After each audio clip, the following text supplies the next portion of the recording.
প্রতিধ্বনির এই ম্যাথটি তোমাদের আসন্ন এসএসসি পরীক্ষাতে আসবে এবং আজকের এই শর্টকাটের মাধ্যমে তুমি এক চুটকিতেই তোমার উত্তর ঠিক আছে কিনা তা বের করতে পারবে। আসসালামু আলাইকুম সবাইকে, আমি তোমাদের মাহিন ভাইয়া চলে আসলাম শর্টকাটে ফিজিক্সের পরবর্তী পর্ব নিয়ে। আজকের পর্বটি খুবই গুরুত্বপূর্ণ, কেননা আজকের পর্বের মাধ্যমে বিশাল বড় একটা ম্যাথকে আমরা এক নিমেষেই সলভ করে ফেলবো। তাহলে চলো আমরা আমাদের আজকের পর্বটি দেখে ফেলি। দেখতেই পাচ্ছ, আজকের পর্বের নাম চলো ছুটি বায়ুর সাথে। কেন এই নামটি হলো আমরা প্রশ্ন দেখলেই বুঝতে পারবো। চলো দেখে নেওয়া যাক কি বলা হয়েছে। দেখো, বলেছে একজন লোক প্রতিফলক পৃষ্ঠ হতে ডি দূরত্বে দাঁড়িয়ে শব্দ উৎপন্ন করে প্রতিফলকের দিকে ভি বেগে দৌড় দিল। প্রতিফলকের দিকে ভি বেগে দৌড় দিল। শব্দের বেগ ভি এ যদি হয় এবং লোকটি টি সময় পর যদি প্রতিধ্বনি শুনতে পায়, তাহলে এই টি এর মানটা কত হবে এটাই আমাদের বের করতে হবে। আরেকবার আমরা পড়ি কি হয়েছে। এটা একটা প্রতিফলক, একজন লোক প্রতিফলক হতে ডি দূরত্বে দাঁড়িয়ে আছে। একজন লোক প্রতিফলক হতে ডি দূরত্বে দাঁড়িয়ে আছে। সে কি করলো? এই ডি দূরত্ব থেকে শব্দ উৎপন্ন করলো। শব্দ উৎপন্ন করার সাথে সাথে সে কি করেছে? ভি বেগে দৌড়ানো শুরু করেছে। ভি বেগে দৌড়ানো শুরু করেছে। যদি আমাদের শব্দের বেগ হয় ভি এ এবং লোকটি যদি টি সময় পর তার উৎপন্ন করা শব্দের প্রতিধ্বনি শুনতে পায়, তাহলে এই রাশিগুলোর সাথে টি এর সম্পর্ক কি আমাদের সেটাই বের করতে হবে। খুবই সহজ একটা সম্পর্ক, সিম্পল একটা সম্পর্ক, তোমরা ইজিলি মনে রাখতে পারবা। তাহলে এখান থেকে আমরা টি সমান কি পাবো জানো? আমরা টি সমান পাবো 2d divided VA plus V. একেবারে সহজ, একেবারে ছোট্ট একটা শর্টকাট, কিন্তু এটার সাহায্যে তুমি ইজিলি বের করতে পারবা তোমার উত্তরটা ঠিক আছে কি না। এটা কিন্তু খুবই গুরুত্বপূর্ণ একটা সূত্র, খুবই খুবই খুবই গুরুত্বপূর্ণ। কারণ এখন এই টাইপ থেকে তোমাদের এসএসসি পরীক্ষাতে খুবই বেশি প্রশ্ন আসে। মনে রাখার মতো একটা বিষয়, তুমি যদি প্রতিফলকের দিকে ভি বেগে দৌড়ে যাও, তবেই তুমি এই সূত্রটা ব্যবহার করতে পারবে। অর্থাৎ তুমি শব্দ উৎপন্ন করে প্রতিফলকের দিকে দৌড়ানো শুরু করেছো, তখন আমরা এই সূত্রটা ব্যবহার করতে পারবো। চলো আমরা একটা ম্যাথ করে ফেলি, তাহলে আরো ক্লিয়ার হয়ে যাবে। বলেছে কি, অমি একটি পাহাড় থেকে 18 মিটার দূরে দাঁড়িয়ে শব্দ উৎপন্ন করে এবং সে পাহাড়ের দিকে এগিয়ে যায়। বায়ুতে শব্দের বেগ দেয়া আছে 340 মিটার পার সেকেন্ড। তাহলে অমি সর্বোচ্চ কত বেগে দৌড়ালে প্রতিধ্বনি শুনতে পারবে, এটা আমাদের বের করতে হবে। এখানে আমি না হয়ে অমি হবে, তোমরা আমিও চিন্তা করতে পারো, ঠিক আছে? তাহলে কি হলো? অমি একটা পাহাড় থেকে 18 মিটার দূরে আছে। তাহলে বলো তো বাচ্চারা, এটা কিসের মান? এটা কিন্তু আমাদের ডি এর মান। অমি একটা পাহাড় থেকে 18 মিটার দূরে দাঁড়িয়ে শব্দ উৎপন্ন করে এবং পাহাড়ের দিকে এগিয়ে যেতে শুরু করে। বায়ুতে শব্দের বেগ কত? বায়ুতে শব্দের বেগ 340, অর্থাৎ এটা ভি এর মান দেয়া আছে। তাহলে অমি সর্বোচ্চ কত বেগে দৌড়ালে প্রতিধ্বনি শুনতে পারবে, এটাই আমাদের বের করতে হবে। তাহলে আমাদের অমির বেগ অর্থাৎ ভি বের করতে হবে।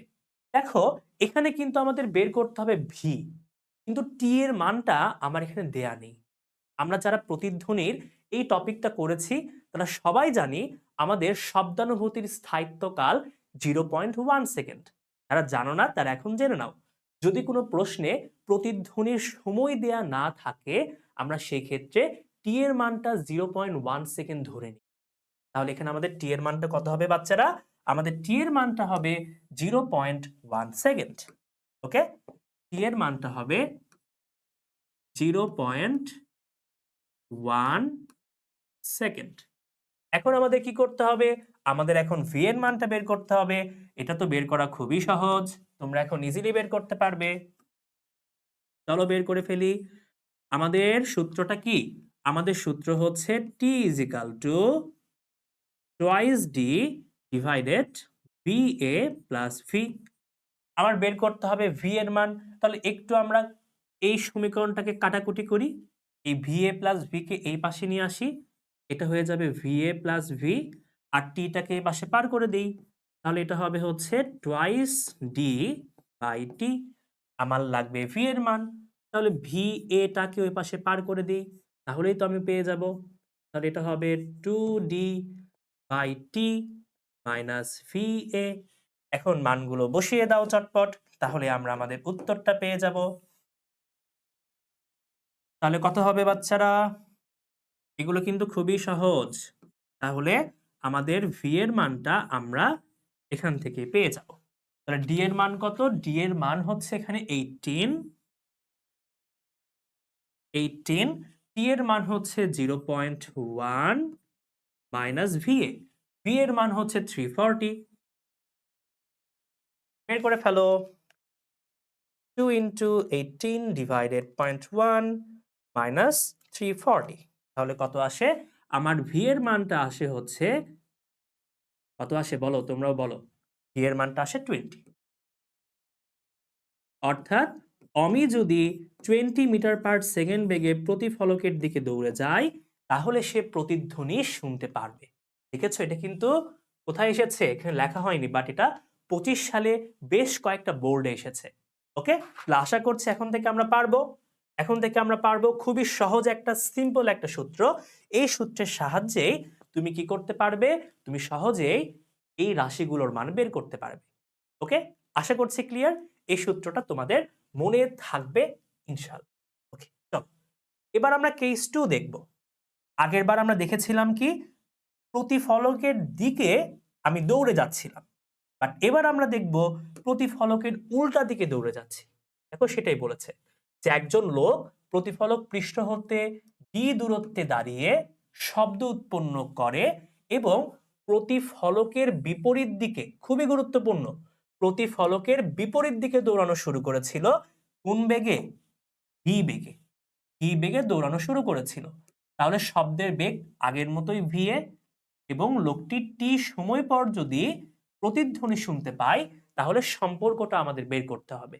এখান থেকে আবার দেখতে পাচ্ছি, এটা হচ্ছে সেই ব্যক্তি, এটা হচ্ছে প্রতিফলক, তারা ডি দূরত্বে দাঁড়িয়ে আছে এবং এই লোকটা শব্দ উৎপন্ন করে প্রতিফলকের বিপরীত দিকে ভি বেগে দৌড়ানো শুরু করেছে। বায়ুর বেগ হচ্ছে VA, টি সময় পর প্রতিধ্বনিটা শোনা যায়, তাহলে আমাদের সম্পর্কটা বের করতে হবে। সম্পর্কটা একেবারেই সহজ। সম্পর্কটা কি জানো? আগের মতোই আমাদের টি সমান হবে, আগের মতোই, উপরে হবে 2D, এখানে হবে হচ্ছে VA, এখানে জাস্ট হবে মাইনাস, আর কিছুই না, শেষ।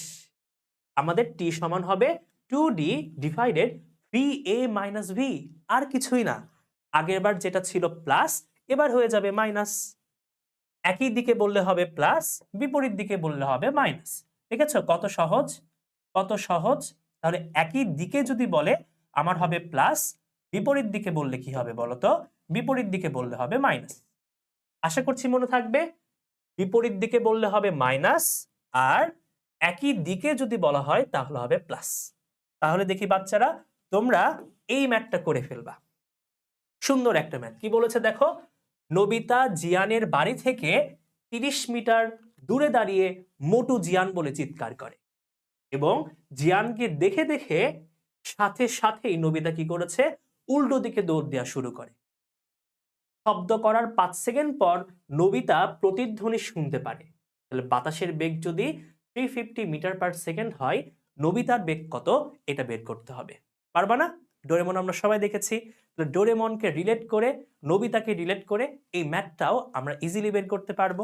তাহলে এই ম্যাথটা তোমাদের NW থাকলো, তোমরা কি করবা? এটা এখনই বের করে ফেলবা, নাও ওয়ার্ক করে কমেন্ট বক্সে উত্তরটা জানিয়ে দিবা। ঠিক আছে?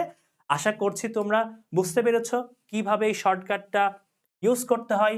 তোমরা এটা হয়তো সৃজনশীলে সরাসরি ইউজ করতে পারবে না, বাট তুমি দেখতে পারবে তোমার উত্তরটা ঠিক আছে কিনা, উত্তর ঠিক হয়েছে কিনা, এটা চেক করা তো খুবই গুরুত্বপূর্ণ, তাই না? খুবই গুরুত্বপূর্ণ। তাহলে দেখা হচ্ছে পরের কোনো একটা পর্বে। আজকের পর্বটা আমাদের এই পর্যন্তই। আশা করছি সবারই অনেক অনেক ভালো লেগেছে। আবারও দেখা হবে পরবর্তী কোনো একটা পর্বে নতুন কোনো একটা মজার টপিক নিয়ে। সেই পর্যন্ত সবাই ভালো থাকো, সুস্থ থাকো। সবাইকে আসসালামু আলাইকুম।